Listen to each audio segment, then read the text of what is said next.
We'll start up here in the front. They did put your Anderson coupler on.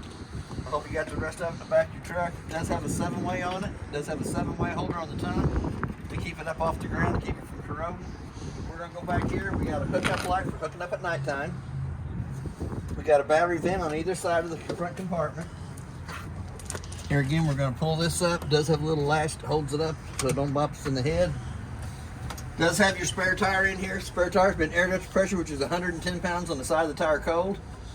It has two 12-volt batteries in the boxes. We also got our 6-point leveling mounted to the very tip top of the compartment. If for any reason one of the jacks won't work, there is individual 30-amp fuses for the jacks. So I would check one of them fuses before I would actually try to manually crank the jacks up or down. But there is a way that you can manually crank the jacks up or down if for any reason they won't work. They have a plug in the bottom of them on the motor, and they have a plug in the top on the cast where the gears are. You can go through either one of those holes to manually crank them jacks up or down. For any reason they won't go on their own. But I would check the 30-amp fuse first just to make sure that the fuse is good. It also has a metal bottom in it, so you can put heavier stuff in the bottom of this compartment. Over on this side here, we have our auto leveling. You can run it up or down with the switches on the left-hand side, auto level in the center. It'll go back to the hitch height where you took it off the truck, and then you can retract all jacks. Also has a little sticker here on the side that tells you everything that I'm telling you. It tells you step by step how to level it and unlevel it. Put it on the truck, take it off the truck. It does have a LED code light down here for any reason that it won't do anything. Look and see what color light it is and it'll tell you. As we start down this side here, us little guys don't have to worry about that slide room. Don't hit our heads. But we're going to go into the gas compartment next. Auto regulators pointing towards this tank over here. Cylinder's already open. Turns green inside the eye. As soon as this bottle would happen to come up empty, it's going to turn red inside the eye, indicating that the bottle it's pointed to is empty. If you have the other cylinder already opened up, it'll automatically pick up from it so you don't lose your gas service in the middle of the night. Still going to show you red inside the eye that the bottle it's pointed to is empty, but it'll automatically pick up from this one over here. Then all you have to do is flip it over to that side there, work off of that, while you take this one to town and have it refilled. That clicked over pretty good because as soon as I turn it over to the other one, the other bottle's not open, so it turned red. Flip it back over to this side, goes back to being green. We're going to go into the big through compartment on this side over here. It does have a manual crank handle for the slide rooms that's on the unit. For any reason the slide rooms won't go in and out on their own, there is a little hole inside the metal that you can put that crank handle and manually crank them jacks in or out. All the rest of that stuff's on the other side, so I'm going to wait till we get over here to talk about that. It does have an inverter in it. It does have battery disconnect. So we're going to skip right past that. Before we go too far away, we do have one gray handle here in the front on the dumping system. That one there should be for like your kitchen sink water only. Then we're going to come back here. We're going to stay out of that water. It has our second one back here in the back. The 3-inch valve is the toilet water that's in the center of the trailer. We're going to have a couple more back here. But here again, even on the jacks on the side, there is a manual way you can come through the top or the bottom of the motor to manually crank those jacks up or down. For any reason they fail to work off the switch on the front, there is a manual way to crank them up and down. We're going to go in our big through compartment. It does have a light on the opposite side. You store a lot of extra stuff inside of there. Service tech can go with you if you're going to a warm spot. Yeah, we'll be happy to go, only if it's going to a warm Only spot. if it's going to a warm spot. So we're going to come back into the water fill station. Each one of the trays has a little flip-up handle. Pulls up, slides the tray out. This one's got a water filter in it. Pretty good sized storage compartment. We're going to slide it back up. Does have a light for hooking up at nighttime. As we start down from the top, it has a park cable hookup and satellite hookup. We have our bypass valve for the hot water heater. We got a city water connect that you can hook to with a water hose and regulator and never have to fill the fresh tank on it. But if you wanted to fill the fresh tank, you come over here right to the right hand side, hook your water hose and regulator on this side here, put water pressure to it, go to the inside, push your monitor panel button that says fresh and watch it fill up 1/3, 2/3 full. Once it hits full, come out, turn the water pressure off going to that. We have 2 blank tank flushes. This one here on the left hand side should be for the main bathroom in the back. This one on this side here should be for the main bathroom in the middle of the trailer. Then you have an outside shower, gives you hot and cold running water out here through the sprinkler. There is a wrench that goes around the canister filter here for taking and putting that filter on and off. And then we got 2 gray handles. One gray handle is going to be for the bathroom in the center. The other gray handle is going to be for the shower and bath sink in the back bathroom. And we're going to have one more handle out here for the sewer here in the back. And it should be up by the frame. It does have a 50 amp cord. Should be 30 foot long. It's plugged in right there. We're going to go to the outside of the hot water heater next. It does have a 10-gallon hot water heater. It doesn't have any water in it right now. But it does have an electric switch on the outside on the left-hand corner at the bottom. The gas switch is going to be on your monitor panel on the inside. It has 2 reset buttons, one for the gas and one for the electric side of it. Surely you'd never have to use that, but you never know. But it also has an anode rod here in the bottom of the tank. An anode rod is the drain plug for the hot water heater, but it also draws all the impurities out of the water to that plug, eats up that plug instead of eating up the inside of the tank. Anytime the steel rod in the center is showing, it's time to replace it. They're usually good for about 2 years or 10,000 gallons of water. But you'll be taking that in and out when you go from spot to spot. You'll look at it. Anytime that you can see the steel rod in the center, it's time to replace it. And that's a 1 1/16 inch socket. Yes, 1 1/16. We'll take it in and out. So here again, we're going to turn around the back side. It is prepped for a backup camera up top. It has a ladder for going up and checking the roof. I always suggest checking the roof every 90 days. The quicker you can find a problem with the roof and fix it, the better off you are. That's just my theory, but that does seem to work for me too. It does have the 2 outside speakers on the outside. I can show you more about that when we get to the stereo. It does have a TV on the outside.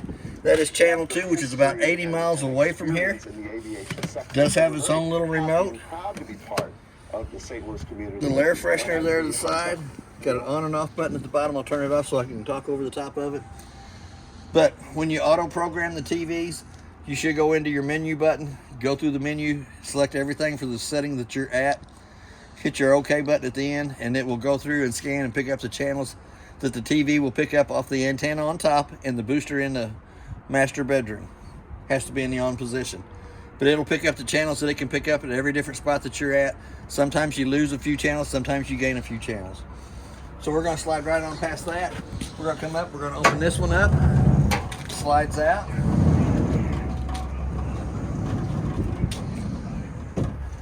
And on this side here, they give you a 110 outlet on the outside that is protected by the GFCI in the unit. We do have a light in the compartment over here. My little short fingers can reach it. But you also have hot and cold running water to the outside sink. It does have an outside refrigerator. The controls for the refrigerator is in the upper right hand corner. And this is a 110 refrigerator only. It has to be plugged into 110 for that refrigerator to work properly. It does also have an outside griddle that comes out. It does have a gas hose up on top of it. It comes and hooks to the gas connection right underneath the slide room on this side over here. And that works off your 2 propane bottles on the front of the unit. The griddle's already been seasoned. That's the reason for the plastic bag being over the top of that, to keep it from getting nasty. But it does have a quick disconnect place right here at the back of the grill.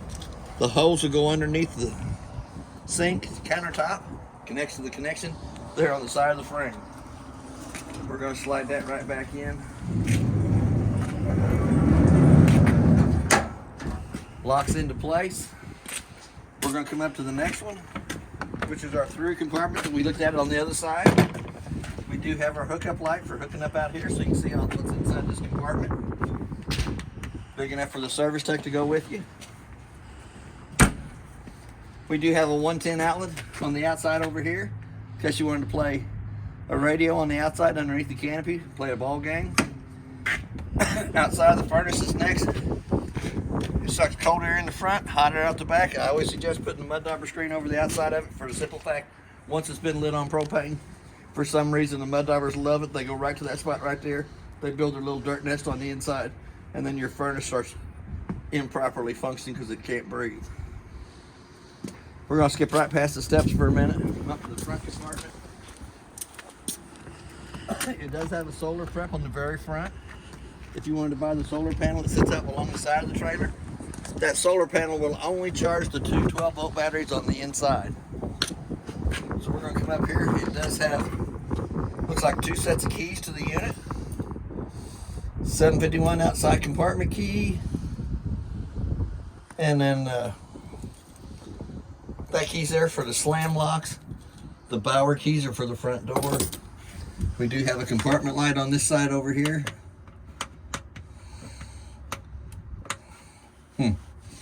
Light switch here turns the 2 LED strips on the front of the unit on. We also have a battery disconnect, so that if you're not using the unit and you want to save all the 12-volt juice that's in the batteries, you can pull that key to the off position, pull the key out. Also has an inverter in there, and what the inverter does is it pulls from the two 12-volt batteries and makes 110 for the refrigerator, so that you don't lose your refrigerated food as you're going down the road. It does have a digital readout there on the front of it. Tells you how many amps that the inverter is pulling from the batteries to make 110 for the refrigerator. Here again, we're back up to the front part. Us little short guys don't have to worry about this. You taller guys might have to. But we're gonna go back to the front door. We're gonna open it up fully extended. Before I go back inside, that manual crank handle that's in that front compartment will go through here and we'll manually crank that slide room on the opposite side in or out. For any reason it won't work on its own. There is a manual way to crank them rooms in and out. We're gonna open this door up. I'm gonna put the steps back in the up position like they would be mounted in the trailer when you come to it. They do have strut assist on either side, so it kind of helps you lift the steps up, pull the steps down, you don't pull them down.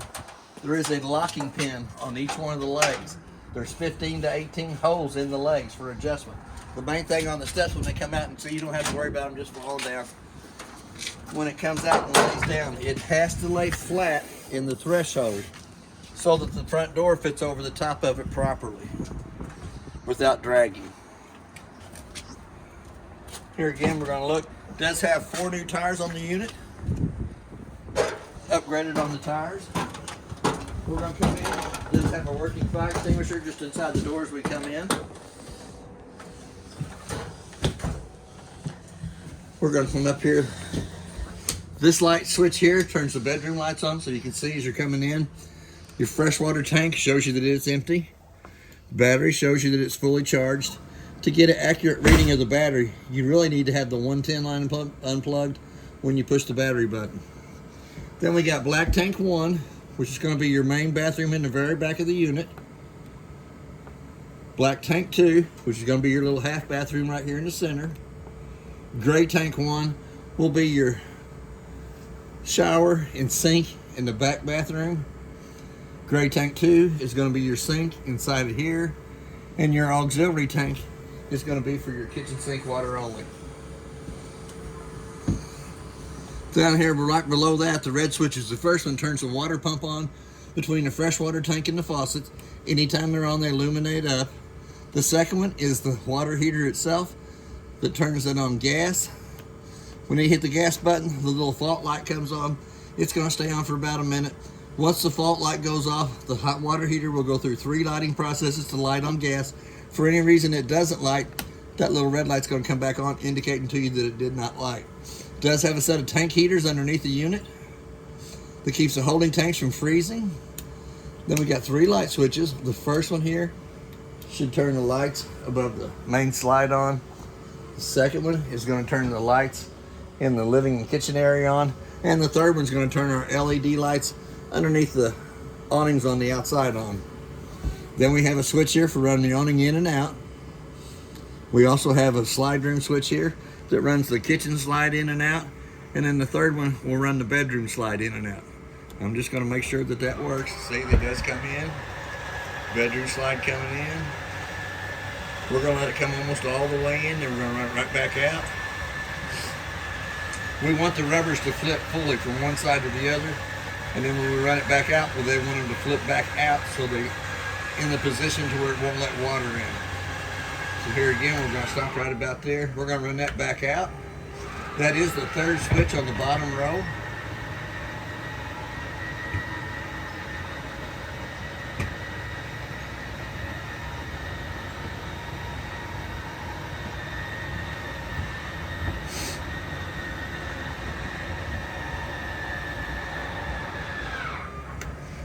Also, before you run the slide room out, you'll always want to make sure there's not a tree on that side or a vehicle pulled up along that side before you try to run the slide rooms out. The center one is the main slide here in the living room kitchen area. We're going to come around the side. It does have a LCI controls that you can level the trailer from the inside. You can also go to each individual jack and see how far out of level they are and individually level them yourself from the inside. I always use the leveler on the outside when I do the leveling of the trailer because I like to have my slide rooms in when I do it. I like to make sure that I got the red plastic buckets underneath the jack legs so they get the full extension of how far they can go up or down. All depends on the grade of the spot where you're sitting at, but I do suggest putting the red buckets underneath them. That way you get the full extension of the jacks itself. Here again, we're going to come down to the thermostats. We're going to go ahead and turn this one off. As we turn it back on, it's going to give you your fan speed. You got high and low. You always want to run in cool, low, auto, and high. If you're running the furnace, you'll bring it down to the lower left-hand corner where it says heat, and you'll adjust your temperature to what you want it to come up and down to. If you're running the AC, you'll want to adjust the temperature down to what you want it to come to. This remote here does run the main AC and furnace in the unit. The second control does the one that's in the master bedroom. Here again, we're going to go to the cool side of it. We're going to go auto. We're going to go high. Let it kick on. But if you hit that mode button one more time, it does not have the heat in the lower left-hand corner. It goes right to the off position. We also have a fantastic fan for running the fan in the kitchen area up and down. So what we're going to do is we're going to go ahead and open it up.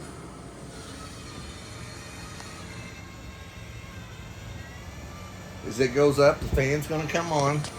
There's 3 speeds for the fan. And anytime you let off the button, it'll stop.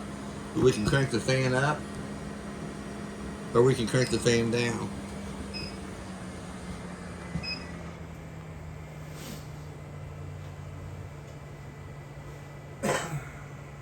Here again, you do have the blue button at the very tip top that turns it on and off.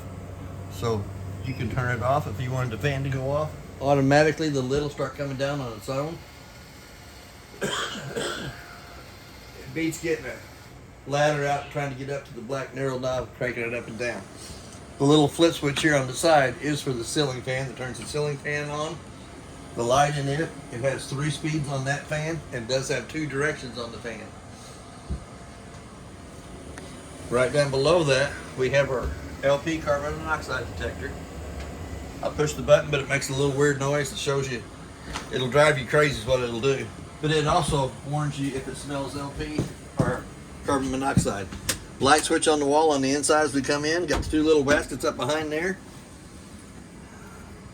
We're going to lift the lid on the toilet. Shows you how to use the toilet. It does have a single foot flush on the right hand side. You push halfway down, fills with water. Push all the way down, fills and dumps. Got a 2-drawer medicine cabinet up here at the top. We have a 110 outlet that is protected by the GFCI. Unit has been winterized, so it does have the little balloons over that to keep the antifreeze from coming out in the sinks. It does have pretty good size storage underneath there too. Had a lot of little goodies in there. Does have a towel rack on the right hand side and a toilet paper holder on the right hand or left hand side. So we're going to come out of the bathroom. Step over to the refrigerator. We're going to open it up. The controls for the refrigerator is in the very tip top of that. Excuse me. And as you see, your freezer setting is set at 0. The refrigerator is set at 35. It does have an ice maker in it. It says Ice Plus. So anytime you want it to make ice, you'll push the Ice Plus. A little green light right above it comes on, and it will make ice in the freezer. If I'm not mistaken, it's already got ice cubes in it.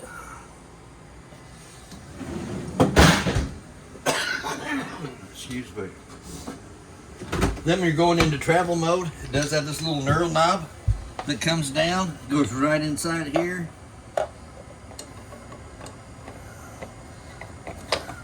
That will manually hold all 3 doors shut at the same time for travel. As we step up to the next section, it does have another 110 outlet that's GFCI protected. It does have a USB port. We're going to come up to the light. Light is an on and off. Exhaust has 2 different speeds and an off on it. We're going to go up to the stove top. To light the stove burners up on top, you turn it to where it says little flame on the side.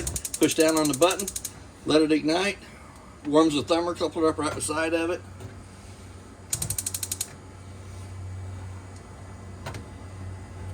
If you turn them handles too quick, the flame will go back out. It does have a little thermocoupler on the side of the burners that has to heat up to temperature before they will stay lit.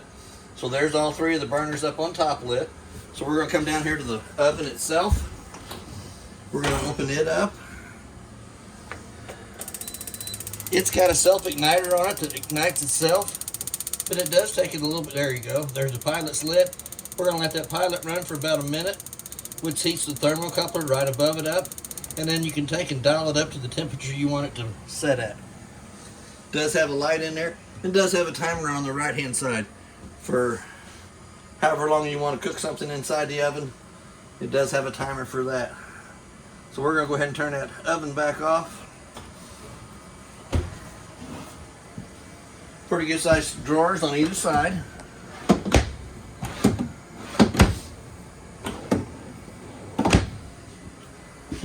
We'll go ahead and turn that light back off. It does have a pantry off to the side. It has a motion sensor light in it, so when you open the door, automatically the light comes on in the pantry so you can see what you got stored in there. A lot of room for extra snacks. We're going to come back over to this counter. All the paperwork that's in the trailer is in the black bag here. The Splendid washer and dryer that's mounted in the closet in the master bedroom. Paperwork for that's right there. The 2 lights above the countertops has a little push button in the center to turn them on and off. Here again, we're going to go back. If you want hot water, you pull it to the left-hand side and pull it back. If you want cold water, you go to the right-hand side and pull it back. You have to pull it back for it to have water coming out of the faucets. We do have another 110 outlet to the side here that is also protected by the GFCI. Pretty good sized cabinets, drawers down here to the side of it. The brown vent coming out of the cabinet is the heat vent that brings heat into the kitchen area. Pretty good size underneath sink. Cabinet on this side over here also has your little tray for your convection oven microwave in that side of the cabinet. 2 more switches on the wall here for the slide rooms up in the living room, kitchen area. So I'm going to run this. Let's let us run this in. The door side one runs the door side slide in and out. Run it back out. The one on the left hand side runs the off door side slide room in and out.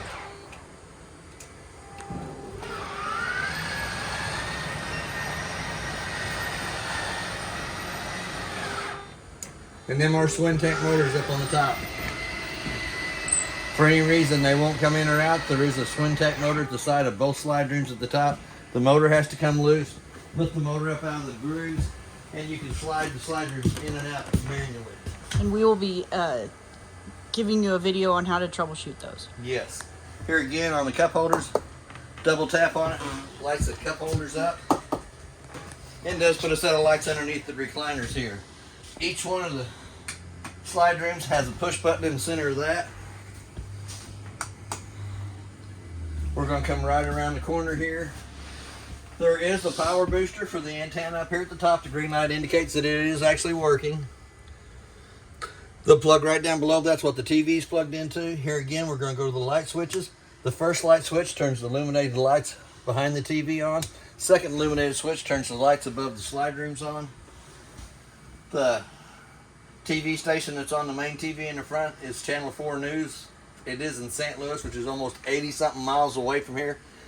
The TV's picking up with the booster and the antenna on top of the trailer only. But that's not too bad of a picture of a TV working off the 12-volt booster in behind the TV and the antenna up on top.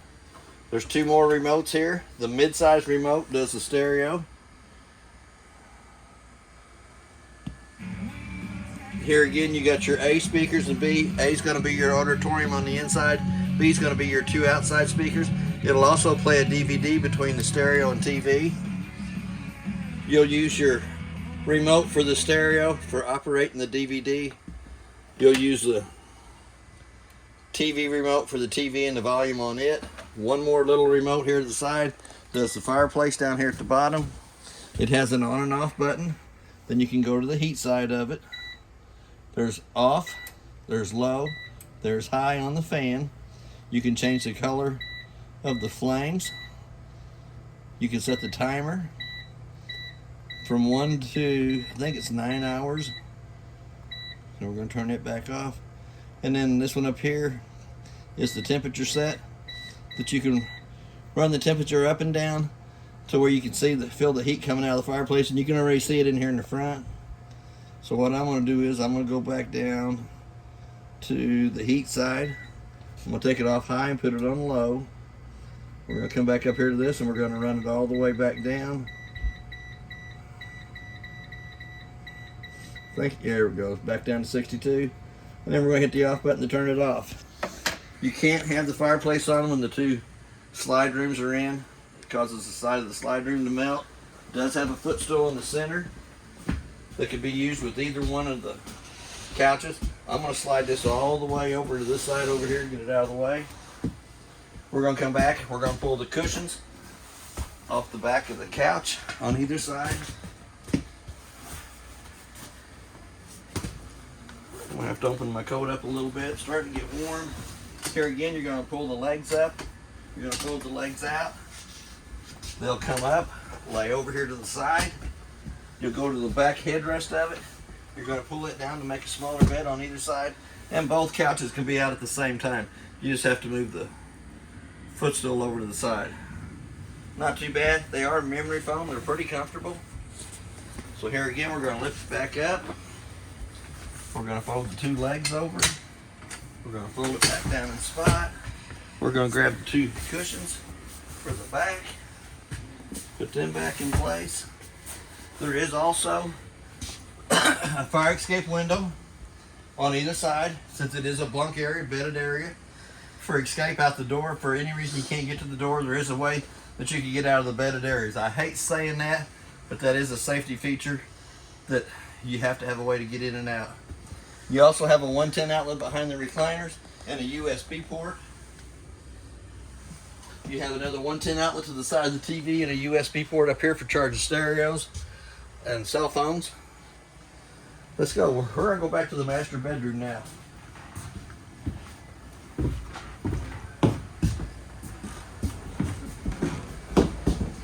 The little light switch on the wall turns the bedroom lights on and off. As we come up into the bedded area here, we do have another remote for the TV. Let's see, I don't remember what channel it's on. I think it's on channel 2. We're going to go back to channel 4, which is the weather channel for here. It is at St. Louis. It's 80 miles away from here. I got the volume turned down on it, but it does have a 110 outlet to plug it into back here. Coax cable to hook up that works off the antenna on top.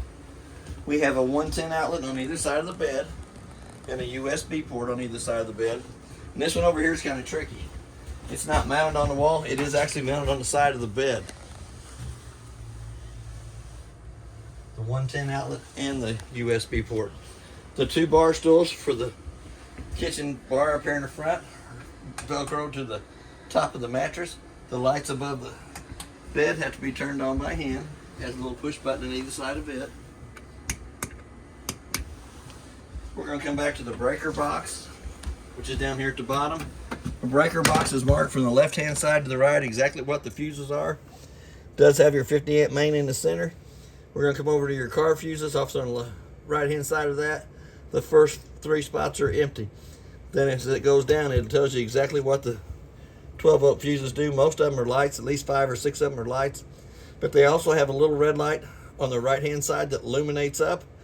Anytime where the 12 volt fuses is blowed, it'll have a little red light off to the right hand side of it that can also be seen through the tinted glass on the front. You got the 5 drawers here at the dresser. Pretty good size closed space in there.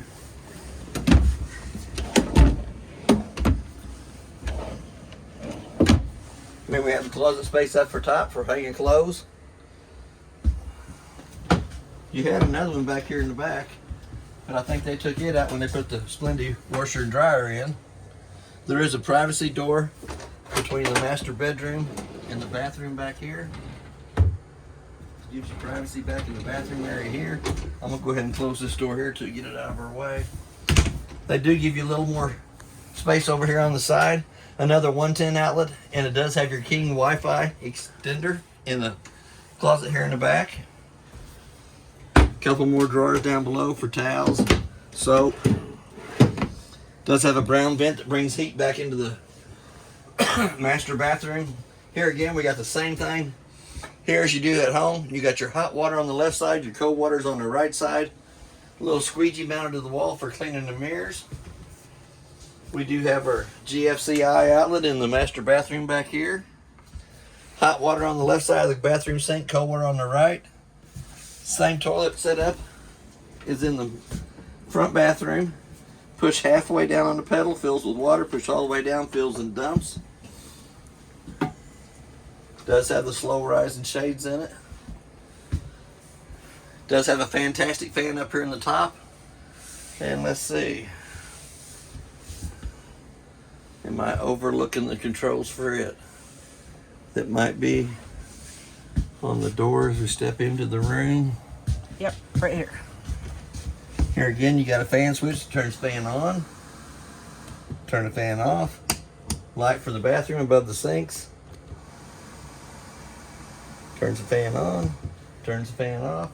Privacy door between the bathroom and the master bedroom. Privacy door between the master bedroom and the kitchen area. Does have a place up here in the top for blankets in behind the door there. Pretty good size. Pretty good size. Lots of extra pillows and blankets can go in there. Does have the brown vent in the floor registered to bring heat to the master bedroom area. Should also have storage up underneath the bed too. Yes. Quite a bit. Quite a bit of storage. That's basically everything. Your air conditioners have both of them have quick cool down on either side. When it gets cool enough in the room, you can shut them back off. And it goes back to the round vents in the ceiling.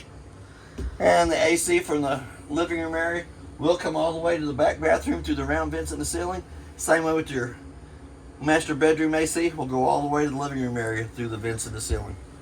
That is basically everything on your unit. If you have any questions, I'll try to answer them the best that I can. Sorry for the coughing. Thank you for your time.